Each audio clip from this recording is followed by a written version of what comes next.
A principle center. By centering our lives on correct principles, we create a solid foundation for development of the 4 life support factors. Our security comes from knowing that, unlike other centers based on people or things which are subject to frequent and immediate change, correct principles do not change. We can depend on them.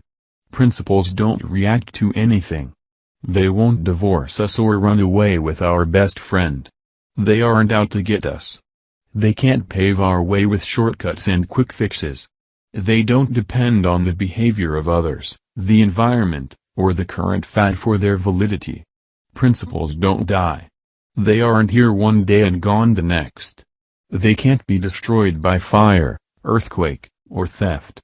Principles are deep, fundamental truths, classic truths, generic common denominators.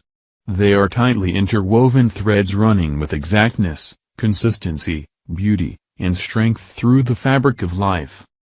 Even in the midst of people or circumstances that seem to ignore the principles, we can be secure in the knowledge that principles are bigger than people or circumstances, and that thousands of years of history have seen them triumph, time and time again.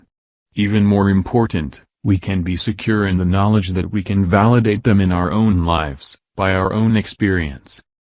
Admittedly, we are not omniscient. Our knowledge and understanding of correct principles is limited by our own lack of awareness of our true nature and the world around us, and by the flood of trendy philosophies and theories that are not in harmony with correct principles. These ideas will have their season of acceptance, but, like many before them, they won't endure because they're built on false foundations. We are limited, but we can push back the borders of our limitations. An understanding of the principle of our own growth enables us to search out correct principles with the confidence that the more we learn, the more clearly we can focus the lens through which we see the world. The principles don't change, our understanding of them does. The wisdom and guidance that accompany principle-centered living come from correct maps, from the way things really are, have been, and will be. Correct maps enable us to clearly see where we want to go and how to get there. We can make our decisions using the correct data that will make their implementation possible and meaningful. The personal power that comes from principle-centered living is the power of a self-aware, knowledgeable, proactive individual, unrestricted by the attitudes, behaviors, and actions of others or by many of the circumstances and environmental influences that limit other people. The only real limitation of power is the natural consequences of the principles themselves. We are free to choose our actions, based on our knowledge of correct principles, but we are not free to choose the consequences of those actions. Remember, if you pick up one end of the stick, you pick up the other. Principles always have natural consequences attached to them. There are positive consequences when we live in harmony with the principles. There are negative consequences when we ignore them. But because these principles apply to everyone, whether or not they are aware, this limitation is universal. And the more we know of correct principles, the greater is our personal freedom to act wisely. By centering our lives on timeless, unchanging principles, we create a fundamental paradigm of effective living. It is the center that puts all other centers in perspective. If you are principle-centered. Security.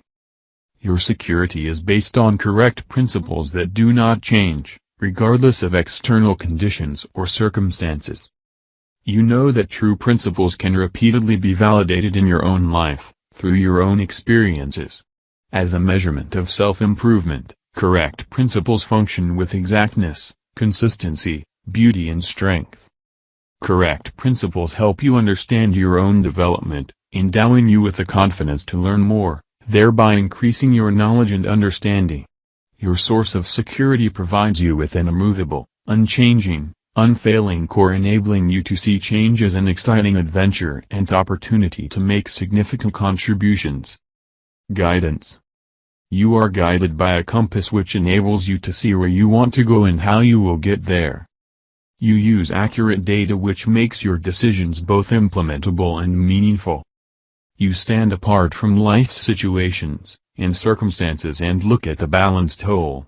Your decisions and actions reflect both short and long-term considerations and implications. In every situation, you consciously, proactively determine the best alternative, basing decisions on conscience educated by principles. Wisdom.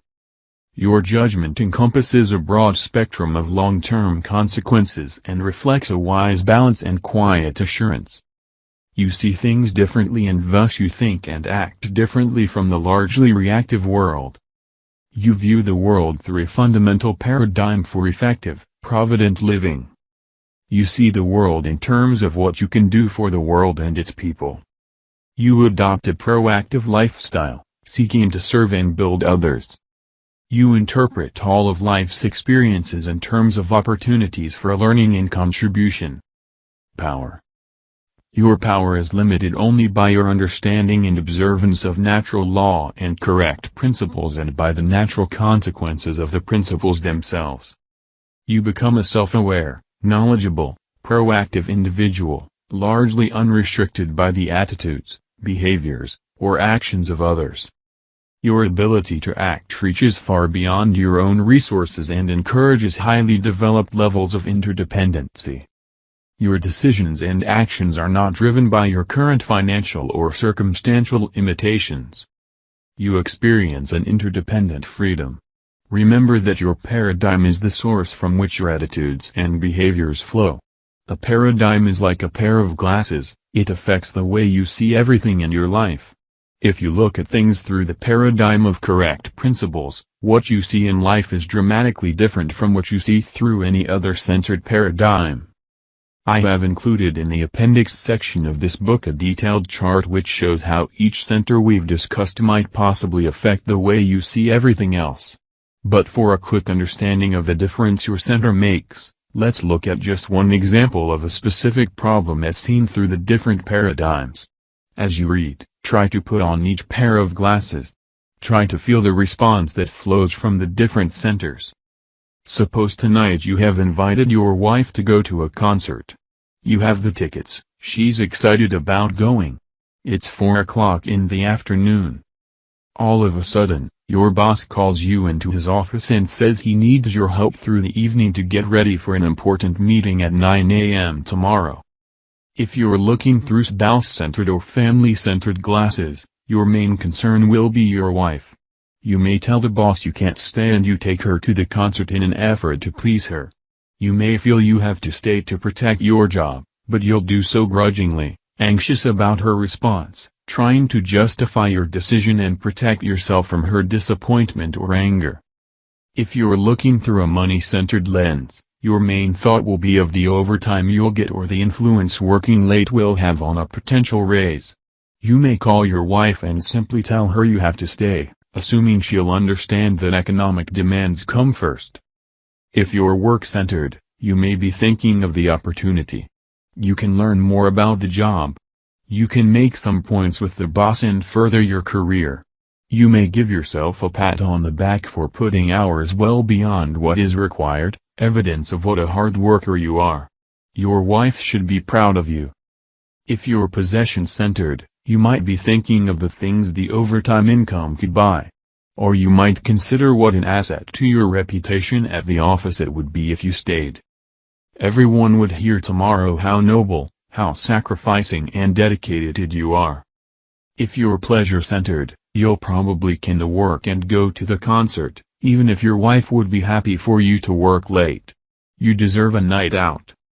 If you're friend-centered, your decision would be influenced by whether or not you had invited friends to attend the concert with you, or whether your friends at work were going to stay late, too.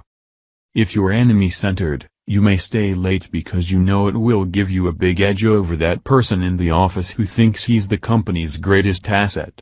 While he's off having fun, you'll be working and slaving, doing his work and yours, sacrificing your personal pleasure for the good of the company he can so blithely ignore. If you're church-centered, you might be influenced by plans other church members have to attend the concert, by whether or not any church members work at your office, or by the nature of the concert. Handel's Messiah might rate higher in priority than a rock concert. Your decision might also be affected by what you think a good church member would do and by whether you view the extra work as service or seeking after material wealth.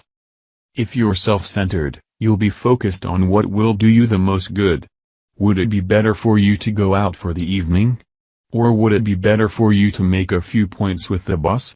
How the different options affect you will be your main concern. As we consider various ways of looking at a single event, is it any wonder that we have young lady, old lady perception problems in our interactions with each other? Can you see how fundamentally our centers affect us? Right down to our motivations, our daily decisions, our actions, or, in too many cases, our reactions, our interpretations of events? That's why understanding your own center is so important. And if that center does not empower you as a proactive person, it becomes fundamental to your effectiveness to make the necessary paradigm shifts to create a center that will. As a principle-centered person, you try to stand apart from the emotion of the situation and from other factors that would act on you, and evaluate the option. Looking at the balanced whole, the work needs, the family needs, other needs that may be involved, and the possible implications of the various alternative decisions, you'll try to come up with the best solution, taking all factors into consideration. Whether you go to the concert or stay and work is really a small part of an effective decision. You might make the same choice with a number of other centers. But there are several important differences when you are coming from a principle-centered paradigm. First, you are not being acted upon by other people or circumstances. You are proactively choosing what you determine to be the best alternative. You make your decisions consciously and knowledgeably. Second, you know your decision is most effective because it is based on principles with predictable long-term results. Third, what you choose to do contributes to your ultimate values in life. Staying at work to get the edge on someone at the office is an entirely different evening in your life from staying because you value your boss's effectiveness and you genuinely want to contribute to the company's welfare. The experiences you have as you carry out your decisions take on quality and meaning in the context of your life as a whole. Fourth, you can communicate to your wife and your boss within strong networks you've created in your interdependent relationships. Because you are independent, you can be effectively interdependent. You might decide to delegate what is delegable and come in early the next morning to do the rest. And finally, you'll feel comfortable about your decision. Whatever you choose to do, you can focus on it and enjoy it. As a principle-centered person, you see things differently. And because you see things differently, you think differently, you act differently. Because you have a high degree of security, guidance, wisdom, and power that flows from a solid, unchanging core, you have the foundation of a highly proactive and highly effective life.